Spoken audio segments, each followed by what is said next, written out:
Yo, what's good, YouTube? It's Dorsey Yanko back here with another video, and this might be my most controversial boxing video to date. I know people ain't gonna like it, but I'm a pro truth channel, and I gotta tell the truth. Whether if y'all like it or not, the truth hurts. And I'm about to give y'all the truth on why Terence Bud Crawford retired. Let's get to it. So, Terence Bud Crawford, generational talent, 3 times undisputed.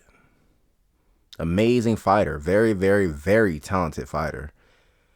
But left a lot to be desired throughout his career. His fans will tell you that he's done it all. And even some boxing pundits will tell you he has nothing left to prove.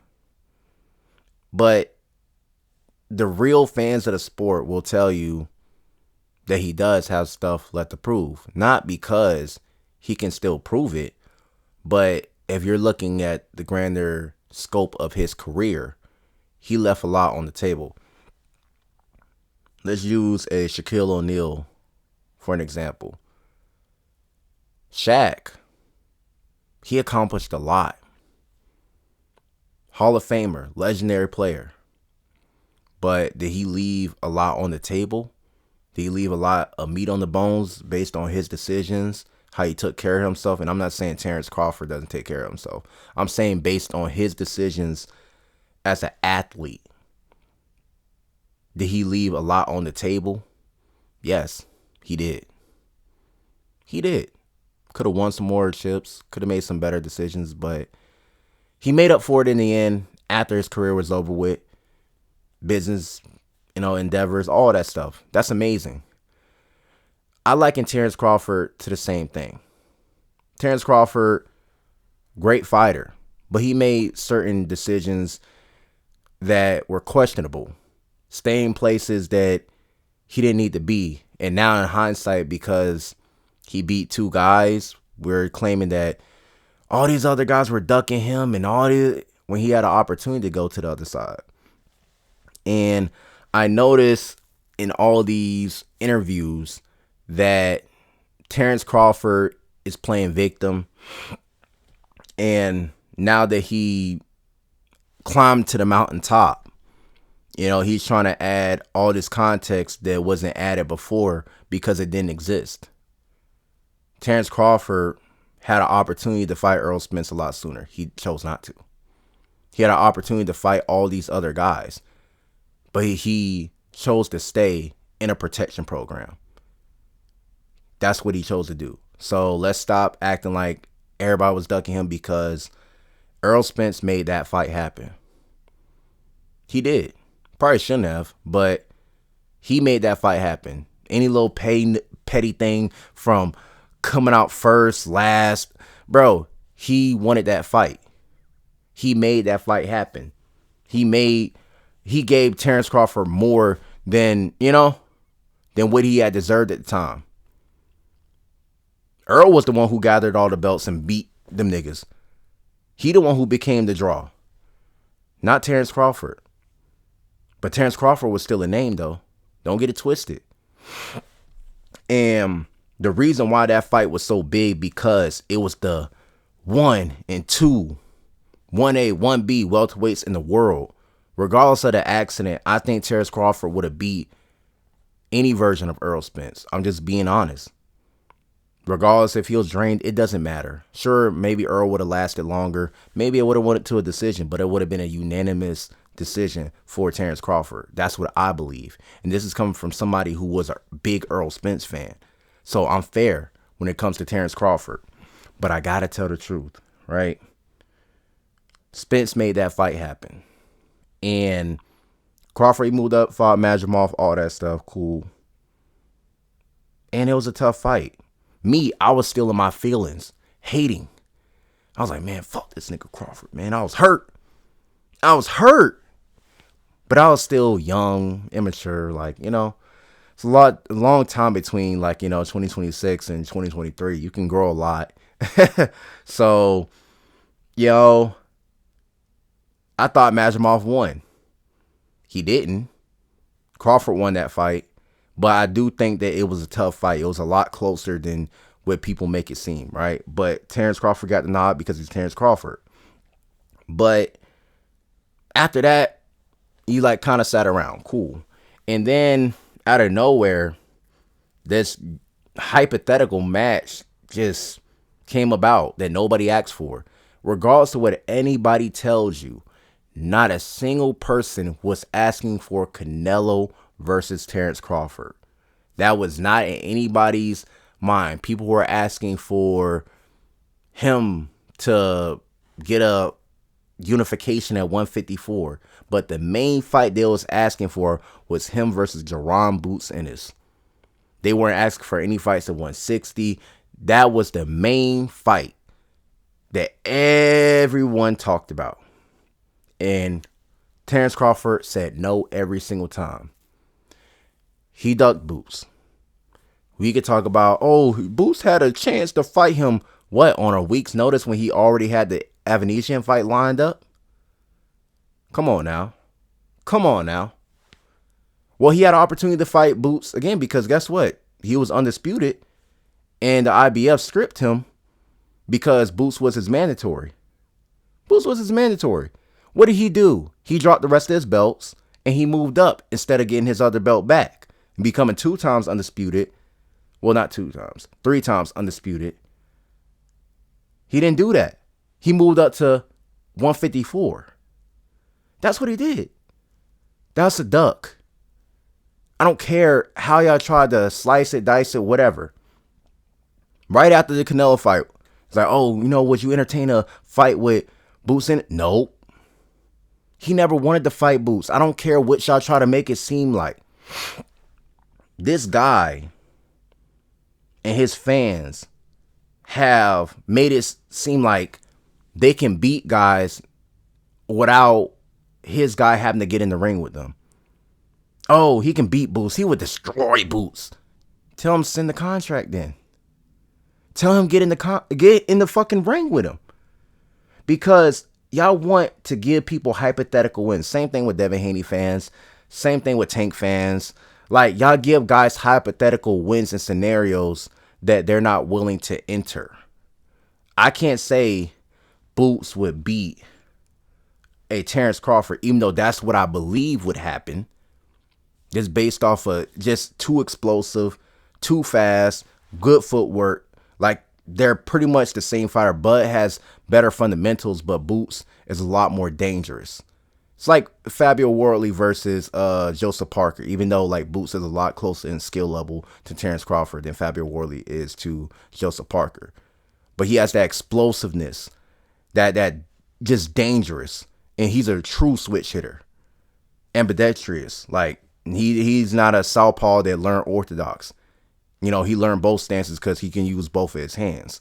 So, there is no dominant hand. Sure, his southpaw is better, but his orthodox is better than Terence Crawford's. Their southpaws are just as good as each other. So, I'm saying he would be fighting somebody that's just like him. We saw Majimov give Terence Crawford problems. That was one of the first fighters he fought with good footwork and gave him problems. Just like how we saw with Boots versus Karen. Guys with that style gives guys like Bud and Boots problems. So it kind of would have been the same thing. They kind of cancel each other out in a way. So it comes down to who's more dangerous. And that's Boots. So he didn't want to fight him. That's cool, fine, whatever. We're past that.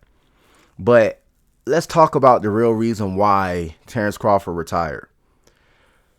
If you guys remember back when Terence Crawford just randomly, this is like a little while before he announced his retirement, he just automatically started ranting on Twitter, unprompted, talk about, how he sold out this and how Canelo never fought in the arena before him, which is a lie. That Canelo was the draw. You could see the whole damn crowd. The shit was brown. No, not sure I'm trying to be racist. I'm just being honest, right? You know who people was there to see. They was there to see Canelo. Canelo already did that. Billy Joe Saunders. Like, Canelo has been, quote unquote, the face of boxing. He's been the draw. He's been, I know you want payday. You want payday. That's him.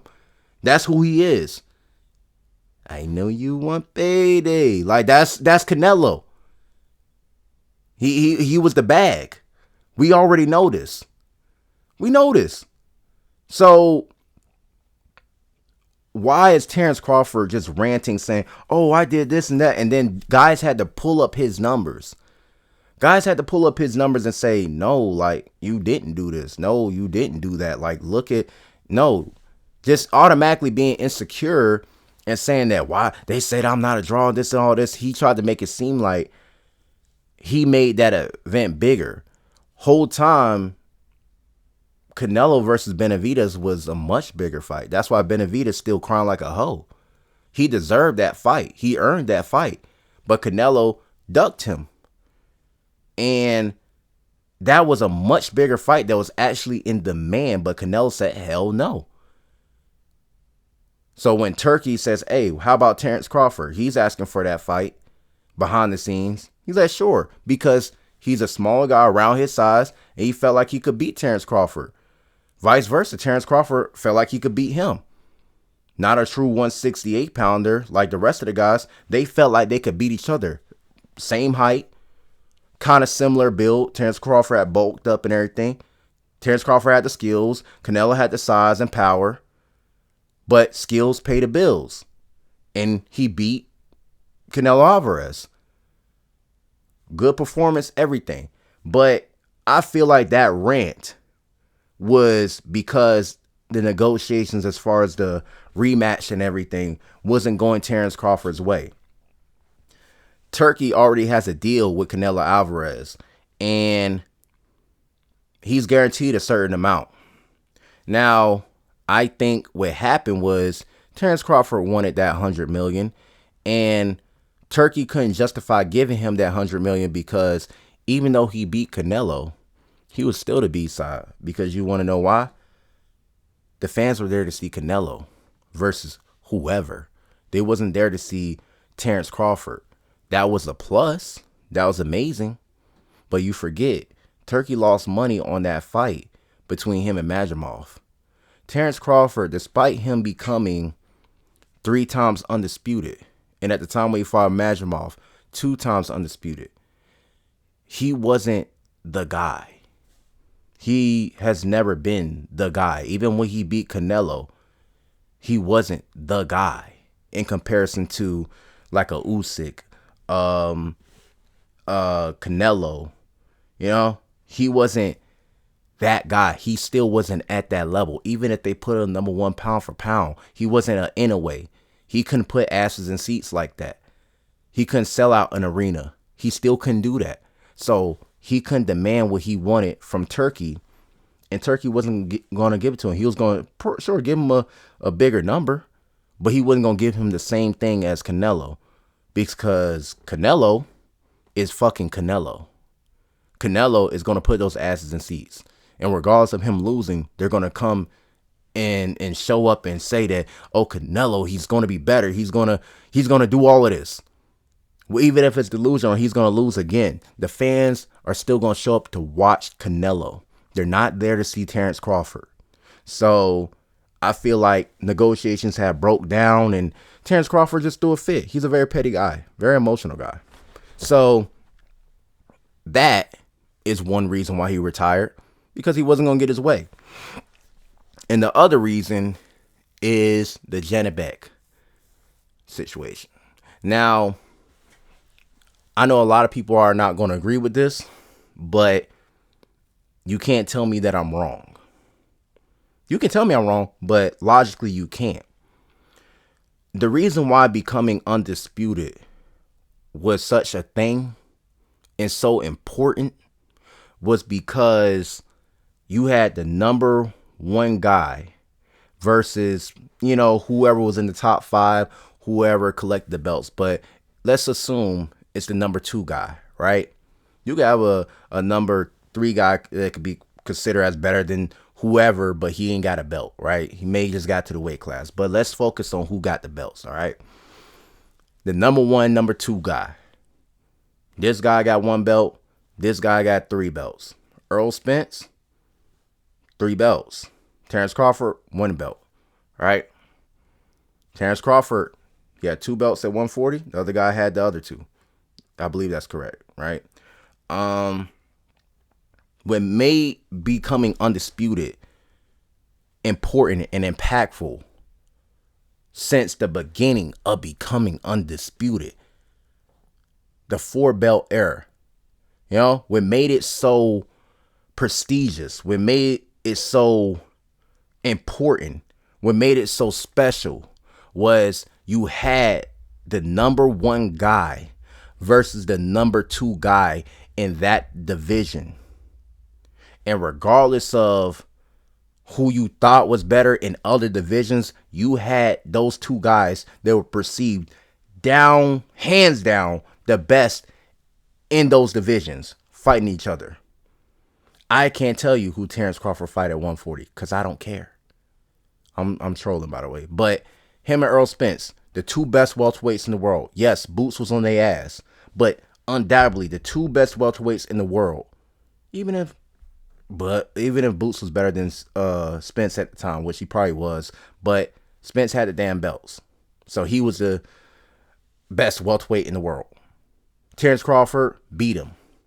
That's what made becoming undisputed important. That's what made it a big thing. That's what gave Terence Crawford his legacy. Not what he did at 140, but what he did at 147. But did he fight the names? No, he fought Sean Porter, David Avanesian. But he didn't, fight Kell Brook, Danny Garcia. Yeah, they both fought Sean Porter. But who took the belt off him? Earl. Earl. Earl took the belt off him. So Earl gathered all the belts. Earl built his name up by fighting the guys. So we're here in 2026. He's about to fight Tim Tszyu as a comeback fight. Massive thing. Virgil Ortiz want to fight him. Sell out Cowboy Stadiums. Not because of Virgil Ortiz, but because of fucking Earl Spence. Because of Earl Spence. Earl Spence built his name by beating the guys. Taking belts off of niggas that had names. Right? So when he fought Terence Crawford, where was it at? Earl Spence's backyard. Did it sell out? Yes. Yes. So who were they there to see? Yes, they were there to see Terence Crawford, but who was they mainly there to see? Earl Spence. All right. And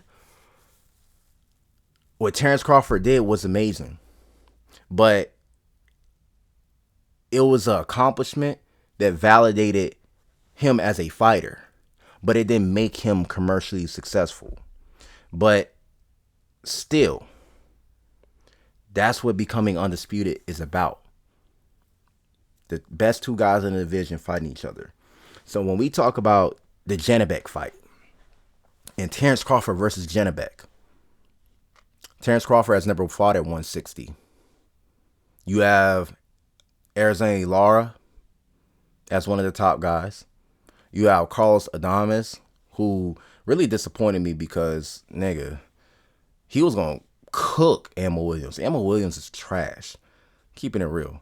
And you had Janibek. How does Terence Crawford fit into that equation when he's never fought at 160? How can you have an undisputed bout between him and Janibek when, once again, he's never fought at the weight? So how could we give a damn about this undisputed bout? How could this add to his legacy? It's hollow. It's very hollow, very shallow, very surface level accomplishment. Because you just beat one guy that beat every other guy. That doesn't mean that you were the best fighter at 160. Styles make fights. Carlos Adames, he might be a better, at this point in Terence Crawford's career, he could probably beat him. Definitely stronger than him. He could probably beat him. But we're assuming based off of sparring. Sparring does not matter. Bivol would cook Benavidez. So you can keep talking about that shit if you want. But listen, Terence Crawford could get outboxed by Lara. There's other killers like Ramos. He's up at 160 now. That's a hell of a good fight. But we're going to talk about undisputed because Turkey done made y'all believe that undisputed bouts just happen out the ass in the wazoo. No, they don't. It takes time and years to build up to an undisputed bout like Beterbiev versus Bivol. These guys were dominating for years. They were cleared the number 1 and 2 guy in the division. So when they fought, it was important. It was big. It did pay-per-view numbers. You feel me? Because it was a big thing. Shakur fought on that card too against Zepeda. That's probably my favorite fight of his. But they did numbers. And then the rematch did numbers because they built up to that point. There's no build up to Janibek versus Terence Crawford. A nigga just waiting around for somebody else to collect the belts just to beat him and get the nod or whatever. Whatever he does, he's not going to knock him out. But just to say, oh, he's 4 times undisputed. That shit fake. That shit hollow. You're not the best fighter at 160. One of the young guns could be your mandatory. And what you going to do? You going to drop the belts again? Terence Crawford retired because he couldn't get the bag that he wanted from the Canelo fight. And then he couldn't get an easy undisputed run. He couldn't get the easy undisputed fight against Janibek. Because all he was going to do is sit around and wait for Janibek to face Carlos Adames. And whoever came out that fight was probably going to be Adames at this point. I ain't going to hold you. But that's what he was waiting for. And Turkey was going to fund it. That's all he was waiting on. And when he couldn't get it, nigga, the only other fight there is the fight that you know people going to want to see. And that shit is definitely going to do numbers. So you can't say that. The Turkey would have put the bag up for that too. We already know the fight versus Jerome Boots Ennis. We already know that. That's a bigger fight than the Janibek fight. But you're trying to pretty much stat pad, you know, at that point. It's like fucking what LeBron James do. You're trying to stat pad your legacy with fights that are hollow. And we could talk about the fight at 168.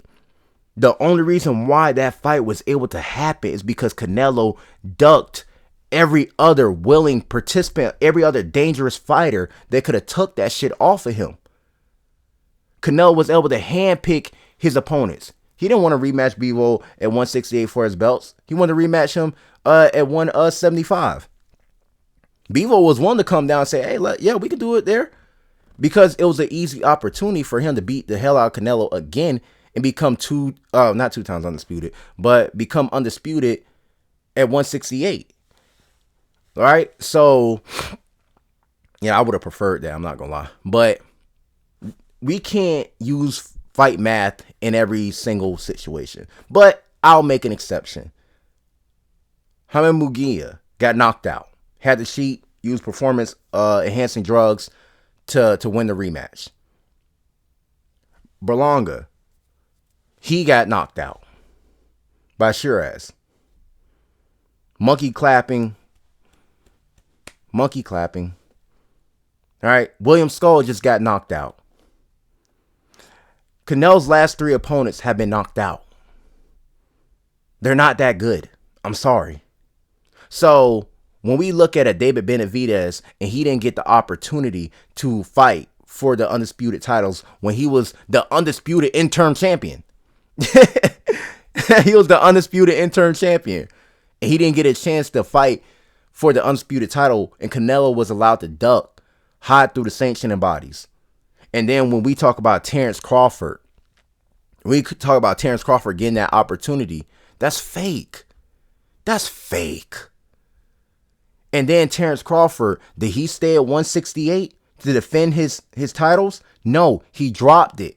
He has never defended a single one of his undisputed championships. He's never done that. Anytime them young guns, because if he stayed there, now, I keep forgetting that Cuban that was in the IBF rankings, that was the intern for that. He was going to have to fight that guy. And he would slaughter Terence Crawford. Terence Crawford wasn't the number one, number two. He wasn't the best fighter at 168, and he wouldn't be at 160. So these undisputed bouts and everything, they're hollow. They're hollow because you're beating one guy that is to your style. You're not beating the best guy in that division. And the best guy, which is a big fight for you that everybody wants to see, you're doing everything but that. And his fans like, oh, he's earned the right to do whatever he wants to do. No, the fuck he hasn't. Without Turkey, where the fuck would this nigga be? Let's keep it real. Him and Tank was going back and forth. At least Tank didn't have to go to Saudi to get turned up. He didn't have to go to Saudi to get turned up. And Tank can still outsell Bud in the States. I'll give Tank that. He can't keep his hands off women, but guess what? Tank gonna put asses in them seats. More than Bud. Earl, he gonna put asses in them seats. More than Bud.